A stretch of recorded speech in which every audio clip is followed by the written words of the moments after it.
Pirms 2 nedēļām OpenAI paziņoja par jauna ģeneratīvā mākslīgā intelekta sistēmas Sora iznākšanu. Sora veido īsus video no teksta. Šobrīd Sora nav pieejama sabiedrībai. Viņa tiek testēta, pārbaudīta uz dažādiem riskiem. Bet tas, ko jau mēs esam redzējuši, ko ir publicējis OpenAI, liek satraukties un domāt, kāda izskatīsies video ģenerēšanas, video filmēšanas un apstrādes nākotne. Ir daudz jautājumi attiecībā, kā saprast, vai šis ir mākslīgā intelekta veidots video, vai tas ir filmēts. Jautājumi par to, kā mēs pasargāsim sevi no viltus video informācijas.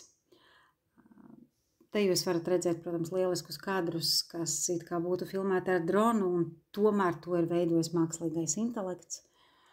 Tie, kas pārzina video, viņi noteikti pamanīs, ka trūkst elementāras lietas, ka nav ievērots zemes pievilkšanās, vēja plūsma, uz kuru pusi. Kas notiek? Cilvēki var pēkšņi uzrasties un pēkšņi var viņi pazust.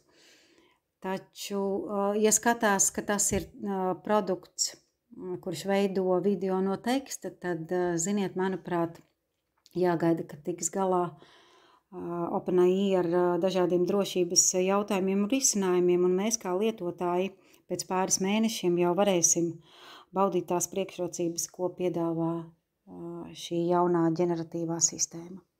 Uz tikšanos jaunā apskatā!